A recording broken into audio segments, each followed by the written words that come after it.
విజయసాయిరెడ్డి బాటలోనే వైసీపీలోని కీలక నేతలు మరికొందరు కూడా పార్టీని వీడతారని అయితే ప్రచారం జరుగుతోంది. ఎందుకంటే పార్టీలో మేము గెలిచే వాళ్ళం కూడా ఓడిపోయామంటూ కూడా కామెంట్ చేస్తున్నారు కొంతమంది.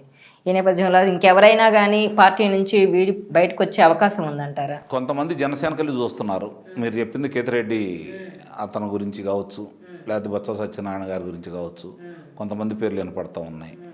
దాంట్లో చూసుకుంటా ఉంటే వాళ్ళు భారతీయ జనతా పార్టీ కంటే కూడా జనసేన పార్టీకి వెళ్ళి మొగ్గు చూపుతున్నట్టున్నారని మనకు ఉన్నటువంటి సమాచారం. లేదు, ఇవాళ ఉన్న పరిస్థితుల్లో కేంద్రానికి సంబంధించింది భారతీయ జనతా పార్టీ ఉంది కాబట్టి వెళ్ళినా మనం ఆశ్చర్యపడ పని లేదు, వాళ్ళు కూడా చేర్చుకుంటున్నారు. ఎందుకంటే విశాఖ డైరీ చైర్మన్ని చేర్చుకోగలిగింది ఎవరినైనా చేర్చుకోవచ్చు వాళ్ళు. ఎందుకంటే వాళ్ళు ఎవరికైనా ఏ పార్టీ అయినా కూటమిలో ఉండా కూడా వాళ్ళ పార్టీ బలపడాలని, గతంలో పోటీ చేసిన స్థానాల కంటే ఎక్కువగా పోటీ చేయాలని, ఎక్కువ మంది అభ్యర్థులను గెలిపించుకోవాలని, వాళ్ళ బలం నిరూపించుకోవాలని అవకాశం లేదు కాబట్టి కలుస్తారు. అవకాశం ఉన్నప్పుడు ఎవరు కలవరు కదా, వాళ్ళ పనులు వాళ్ళు చేసుకుంటూ వెళ్ళిపోతూ ఉంటారు. వాళ్ళ బలాన్ని పెంచుకోవడం కోసం వాళ్ళని చేర్చుకుంటారు. అందుట్లో తప్పని నేనైతే భావించట్లేదు. వ్యక్తులు ఎలాంటి వాళ్ళు గుణగణాలు అనేది వాళ్ళ రాజకీయ పార్టీలో లేవు కాబట్టి, ఎందుకంటే సమాజ సేవ చేసిన వాళ్ళు, లేకపోతే సైనికులుగా పనిచేసిన వాళ్ళు, లేకపోతే ఉన్నత ఉద్యోగాలు చేస్తూ సమాజానికి ఉపయోగపడ్డ వాళ్ళు, ప్రభుత్వానికి మంచి పేరు తీసుకొచ్చిన వాళ్ళు, ప్రజల కోసం పనిచేసిన వాళ్ళు, అలాంటి వాళ్ళు రాజకీయాలకు వస్తే స్వాగతించాల్సిన పరిస్థితి. ఇవాళ అలాంటి వాళ్ళేమో దూరం అయిపోతూ ఉన్నారు. హంతకులు, దోపిడీదారులు, ఆర్థిక ఉగ్రవాదులు వీళ్ళు మాత్రమే ఇప్పుడు రాజకీయాల్లో చూసుకుంటున్నారు, వ్యాపారస్తులు. కాబట్టి ఎవరు ఏ పార్టీలో వెళ్తారో, ఏ పార్టీలోంచి బయటకు వస్తారో అధికారమే పరమావిధి. వాళ్ళు ప్రజా పోరాటాలు చేసి వచ్చినప్పుడు వాళ్ళ గురించి మనం మాట్లాడుకోవాలి. అధికారం ఎటువంటి అటు పోయే వాళ్ళ గురించి మనం ఏం మాట్లాడతామండి? ఊసరవెల్లు కంటే దారుణంగా ఉన్నారు కదా. అలాగే ఆ పార్టీలు కూడా అలానే వాళ్ళని ఆహ్వానిస్తున్నాయి.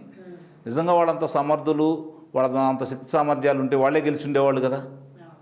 కాబట్టి అలాంటి వాళ్ళు ఇప్పుడు కూటమికి 164 స్థానాలు వచ్చిన తర్వాత వీళ్ళని చేర్చుకోవడం అనేది మొట్టమొదటి తప్పు.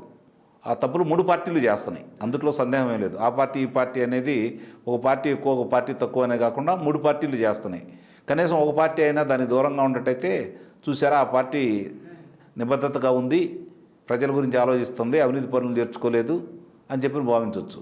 కానీ అలా ఏం జరగట్లేదు కదా.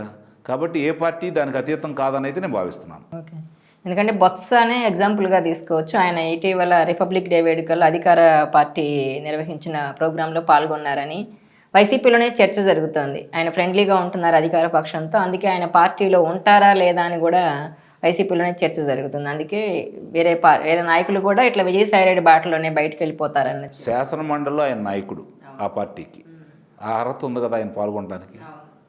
అది మర్చిపోతే ఎట్లా? అంటే అధికార పార్టీ ఇటు విపక్షం కదా, ఈ 2 పార్టీలు. ఇప్పుడు గవర్నర్ గారు విందుకి పిలిస్తే అందరూ వెళ్ళి కలిసి కూర్చుంటారు కదా.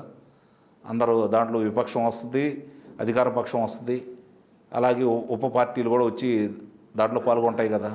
అట్లానే ఇది కూడా అతను కూడా పాల్గొన్నాడు. దాన్ని విపరీతార్థాలు చూడాల్సిన అవసరం ఉందని అయితే నేనైతే భావించలేదు.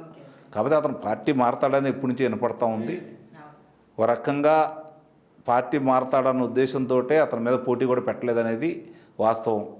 ఆ రోజుల్లో వీళ్ళందరూ అధికార పక్షం కనుక గట్టిగా ఆయన ఓడించాలని నిర్ణయం చేసుకున్నట్టయితే ఎట్టి పరిస్థితుల్లో కూడా ఆయన శాసనమండలికి ఎన్నికయ్యేవాడే కాదు. ఈ వీడియో మీకు నచ్చినట్లయితే please share, like and subscribe